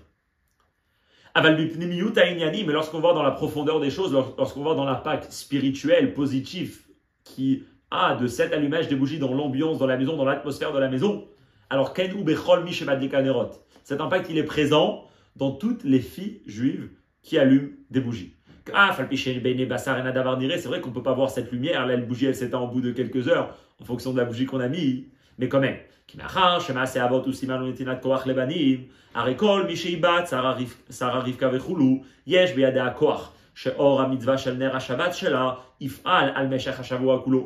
Puisque l'action des parents, c'est un signe, et c'est plus qu'un signe, c'est donner la force aux enfants de pouvoir faire la même chose. Il faut dire que les filles de Sarah Rivka, eh ben, ils ont cette force que leur allumage de bougies aura un impact sur toute la semaine entière pour éclairer la maison et pour amener une bracha dans la maison durant toute la semaine. Et ça, c'est la spécialité qu'il y a. Donc, c'est Yvav, le rabbi, il a expliqué ce qu'on apprend, qu'une fille avant le mariage, à l'âge de 3 ans, et même quand il y a une personne qui est mechouyav d'allumer, ben elle aussi, elle devra allumer. Et qu'il n'y a pas de différence au niveau de maturité de la fille. C'est l'âge en dessous de la mitzvah, tout le monde est pareil. Dans les Seif Zayin, le rabbi dit la force spéciale qu'il y a dans l'allumage d'une femme juive, puisqu'elle hérite cet impact spirituel que les bougies de Sarah et Rivka, ils avaient sur toute la maison. Ben même les filles juives, les femmes juives, ils héritent ça. Et là, dans Seif Fret, le rabbi va aller encore plus loin. Il va dire, venez, on trouve une qualité qui existe pas seulement chez toutes les femmes juives, mais spécialement chez les filles en dessous de Bat Mitzvah. Alors, vraiment, c'est intéressant. Quand le rabbi il pousse pour cette idée-là, comme il voyait quelque chose de spécial, il dira ici le rabbi que jusqu'à maintenant, c'est quelque chose qui existe chez toutes les femmes et toutes les filles, il y a quelque chose qui existe spécialement chez les petites filles moins de Bat Mitzvah. Ve'odinyan Nifla, il y a encore un sujet merveilleux. Comme on l'avait dit, il y a plusieurs sujets merveilleux. Dafka, le rabbi souligne le mot ici Dafka, Be'adlakat Nerot Aledektanot, qui existe précisément dans par l'allumage des bougies des petites filles.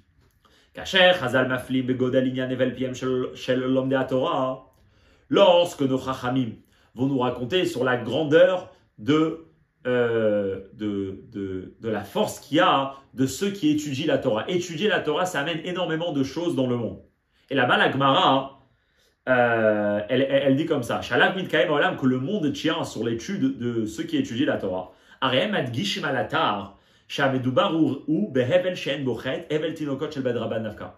Il précise que de quelle étude de la Torah on parle? On parle précisément d'une bouche qui n'a pas de faute.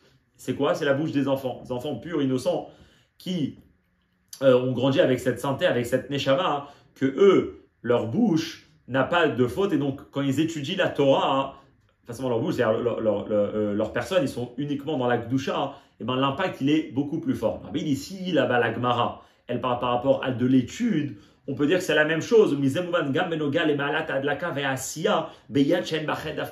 peut s'imaginer que c'est peut-être la même chose. De la façon qu'une bouche qui n'a pas de faute, qui est pure, ça amène tellement de force. Pareil, une main qui est moins de bat mitzvah, et donc qui n'a pas de faute, qui n'a pas de mal, qui n'a pas de choses négatives, ben, cet allumage, cette action a une qualité qui est très très grande, qui n'existe pas chez ceux qui ont passé la bat mitzvah.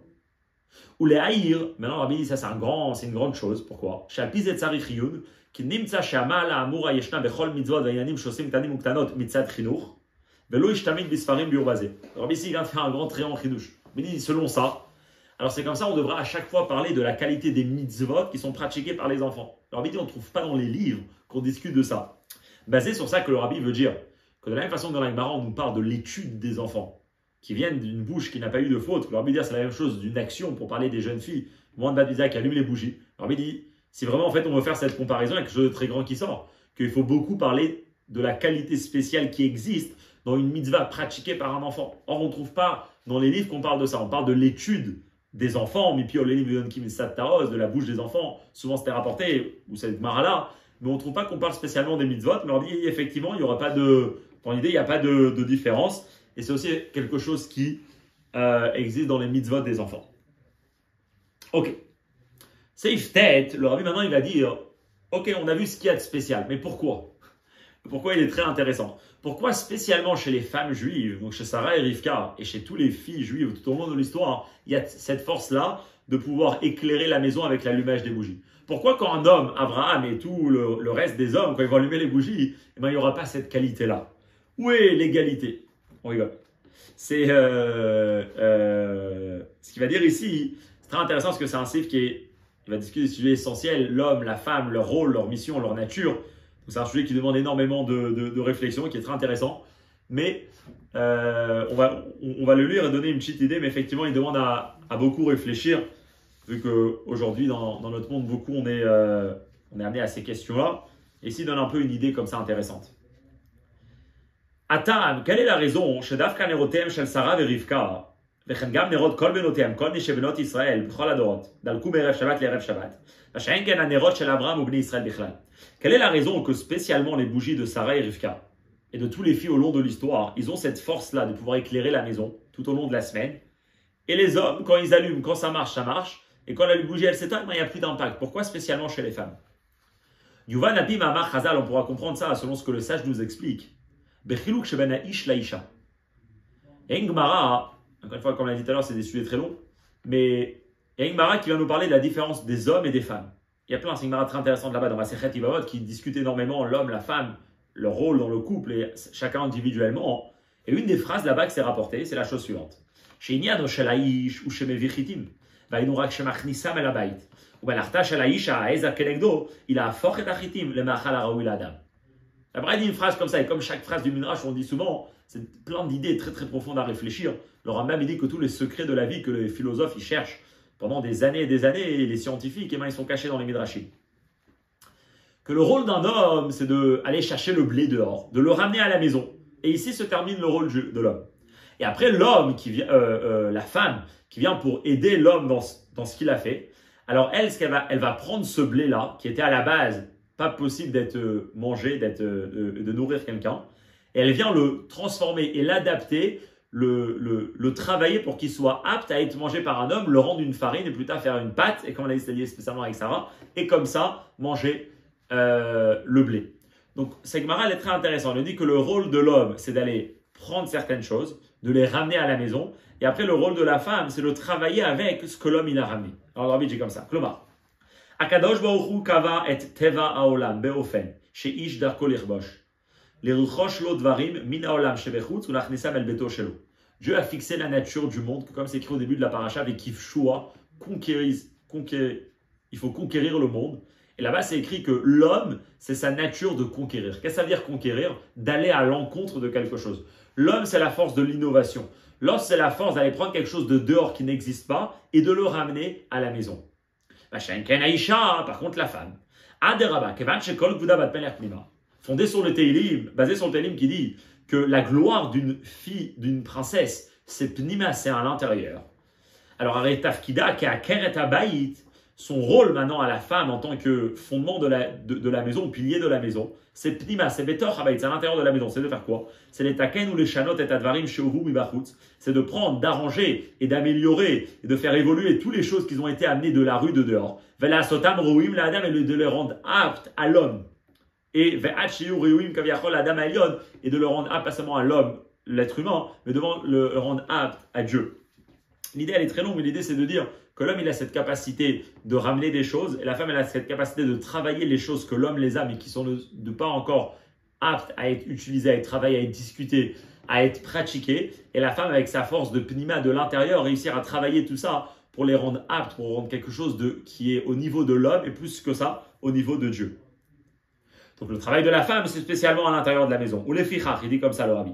Kacher, il dit qu'Avram Nerot, kevan shen zemit tafkido litasek betzorke habayit, lo haya davar tzarich lifol nes she'arat habayit mouvan hagashmit yeyotam asher al piteva, ki enzo avoda shelo. Si ça c'est la nature, jusqu'à maintenant on parlait de la nature, comment Dieu a créé le monde de l'homme et de la femme, donc ça devient aussi leur rôle. Si l'homme il a été créé avec sa nature d'aller conquérir, son rôle c'est en dehors de la maison. Ça veut pas dire qu'il ne doit pas travailler à la maison, c'est intéressant tous ces sujets-là, parce que c'est même à la maison qu'il y a ce travail. Mais il dit quand il dit, donc si c'est comme ça, l'homme, son rôle essentiel, c'était quoi? C'était pas de s'occuper des choses de la maison. Et donc, quand lui faisait quelque chose à la maison, ce qu'il faisait, c'était très bien. Mais ça n'avait pas un miracle spécial, il n'y avait pas une force supplémentaire, vu que ce n'était pas son rôle. Donc, ce qu'il faisait, c'est ce qu'on avait. Il allumait une bougie, Abraham, il n'y avait que cette bougie-là qui était allumée. Mais après, quand on a Sarah et Rivka, et tous les filles, donc de Sarah et Rivka, tous les filles juives,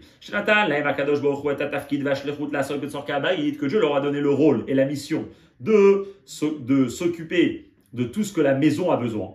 Et de s'occuper pas seulement au niveau spirituel de la maison, mais même au niveau matériel de la maison. Donc eux, ils ont la mission et la force, les hashpia d'influencer, ou les haïr beneroten et d'éclairer avec leur bougie, et kol abayit bemesher kol hazman, toute la maison pendant toute la semaine. Car chez bemesher kol yevot hashavua, comme ça tous les jours de la semaine, des bégal où on peut voir clairement, chez eux bayit shebo idlika bat Sarah et Rivka Shabbat, c'est une maison dans laquelle les filles de Sarah et Rivka, ils ont allumé les bougies de Shabbat. Puisque leur rôle c'est de s'occuper de la maison, donc eux ils ont vraiment la force d'éclairer la maison pendant toute la semaine.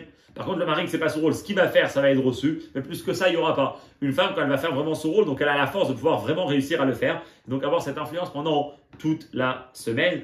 Et ça c'est pourquoi une femme spécialement elle est liée avec l'allumage des bougies de Shabbat qui sont allumées à l'intérieur de la maison. Seif Yud. Une fois qu'on a parlé que, en réalité, Ner Dalouk, Merev Shabbat, l'Erev Shabbat, ça parle de l'allumage des bougies et qu'on a bien précisé que l'allumage des bougies, c'est pas seulement quelque chose qui est lié à une fille mariée ou une fille de plus de bat mitzvah, mais vraiment déjà depuis l'âge de 3 ans. Alors maintenant, on va comprendre une autre idée, quel ordre Raché a choisi de faire. On a dit avant que l'ordre que Raché a choisi de faire, ce sont les choses qu'ils ont convaincu et qu'ils ont eu une influence profonde sur Yitzhak pour faire son choix de mariage. Maintenant, on va apprendre sur une autre, dans le sens profond des choses, pourquoi Rachid a choisi cet ordre-là de d'abord parler des bougies, du pain et après du nuage. Selon tout ce qu'on vient de parler, on comprendra l'ordre que Rachid a choisi selon ce que ces choses-là représentent plus profondément. C'est-à-dire, Amefarshim Kadhu, Sheshoshet Ainanim Shevi Rachid, Ner Daluk Me'erav Shabbat, L'Erev Shabbat, Doracham Metsuya Beisa, Fanan Kashur Ala Oel, Keneged Shalosh Hamitzvot Shenitztavu Bahem Bimyuchad Benot Israël. Chala, Nida, Tarat Amishpacha, Vadlakataner. Les commentaires, ils expliquent, ils remettent en bas le Chiskouni, Gourarié, le Maharal, Ovadia Barthénoura. Tous les commentaires disent que ces 3 choses-là que Rashi rapporte, en réalité, ils représentent les 3 mitzvot qui sont liés essentiellement avec la femme. Ils sont liés avec tout le peuple juif, mais plus précisément avec la femme. C'est quoi? C'est la mitzvah de Chala, la Frachat Chala, la mitzvah de Nida. Nida, c'est la pureté familiale, toutes les lois qui sont liées avec la pureté familiale. La kataner et allumer les bougies. Ces 3 mitzvot qui sont précisément donnés à la femme de s'occuper de la maison, de la pureté familiale, c'est lié avec son corps, et d'allumer les bougies, c'est elle qu'on lui a donné le rôle d'éclairer la maison. Et là, donc ça c'est ces 3 mitzvot de la femme. Maintenant, ces 3 signes qu'on parle du nuage, de la bracha dans la pâte et l'allumage des bougies, ça représente ces 3 mitzvot. Comment? Alédé Shmirat Mitzvat Adlakat Aner Ner Daluk Me'erav Shabbat L'Erev Shabbat. Et ils disent plus que ça, ils disent que ces 3 mitzvot amèneront les bénédictions à la femme. Grâce à ça qu'une femme elle allume une bougie, elle méritera à la première chose qu'une bougie sera allumée chez elle pendant toute la semaine. Azeirut Mitzvat Chala Poelet Setiye Bracha Metsuya Baïsa. Grâce à ça qu'une femme fait attention à bien respecter les lois liées avec la Afrashat Chala, elle aura une bénédiction elle aussi dans son pain quand elle fera manger.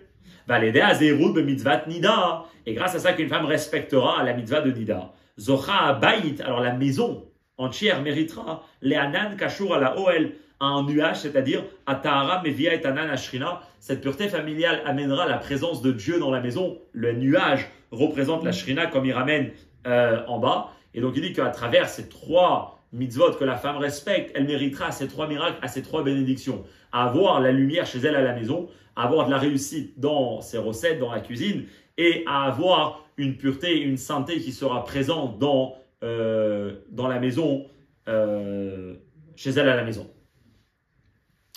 Et donc, si ces 3 choses-là, ça représente ces 3 mitzvot-là, alors on comprend l'ordre de Rashi. Ou be'etem, les seder zmanehem, chez shalosh mitzvot, kavar Rashi atsidram, chez shoshet adarim, atluim, b'shosha mitzvot elu. En fonction de comment ces 3 mitzvot vont arriver dans la vie d'une fille juive, c'est l'ordre que Rashi a choisi de faire. Les bougies, le pain et le nuage. Pourquoi? Dès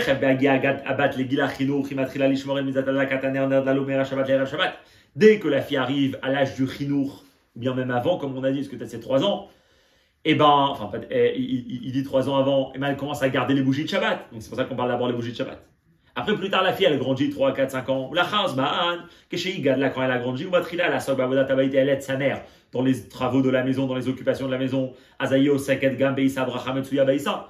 Elle s'occupe aussi dans la cuisine, dans la nourriture, dans la préparation du repas. Et donc ça, c'est la bénédiction dans le pain. Ou la charzman nosaf, et après un temps, quand elle grandit encore, au moment où elle va se marier, elle pourra accomplir la mitzvah de nida, taharat amishparta, la pureté familiale, qui est liée avec ce nuage qui était attaché sur la maison, qui représente la sainteté, la présence de Dieu qui vient dans la maison, qui vient dans la tente. Comme ça, le rabbi termine. Et là, le rabbi termine avec un petit paragraphe qui est assez rare dans les sirotes, qui est accentué, qui est, j'ai oublié le mot, mais qui est, on peut voir dans la sira, le rabbi dit, comme il colle à amour de tout ce qu'on vient de discuter dans cette sira. Mouval, on peut bien comprendre, on peut bien s'imaginer, Godel Asrut, le grand mérite qu'il y a, Beishtadlut, de s'efforcer, chez Kol Bat Israël, que chaque fille juive, Techef Misheigia le Chinour, dès qu'elle arrive à l'âge du Chinour, Tadlik Ner, qu'elle allume une bougie, qu'elle allumera une bougie, Bechol Erev Shabbat Kodesh, chaque veille de Shabbat Kodesh, Ve'erev Yom Tov, et chaque veille de Yom Tov, le rabbi il pousse à chacun de s'efforcer dans cette campagne-là d'influencer d'autres filles juives à allumer les bougies de Shabbat et de Yom Tov. Et va l'aider à Dakat Ner Shabbat. Et par ça que les filles et les femmes allumeront les bougies de Shabbat. Nizke, on va dire on méritera. Kaneemar be Yalkut Shimoni, comme ça a été écrit dans le Yalkut Shimoni, un midrash que le rabbi a énormément cité pendant cette période. Les kiyum à accomplir la promesse de Dieu, que Dieu il dit que lorsque vous allumerez les bougies, et ben ni Akadosh Baruch Hu, moi Dieu, comme ça Hashem il dit, Maré lachem nerot shel Tzion, je vous montrerai les bougies de Tzion, je vous montrerai les bougies de Tzion du Bet Hamikdash, Bekarov Mamash, que ça se passe très prochainement, Bigoula Amitid Vashlema, dans la délivrance véritable et complète, qu'on puisse très prochainement voir les bougies du Bet Hamikdash grâce au mérite de cet allumage des bougies de tous les filles juives, et que tout ça se passe très très prochainement. Et bien, Hashem, qu'on puisse étudier encore beaucoup de sirot et beaucoup intérioriser tous ces très beaux messages.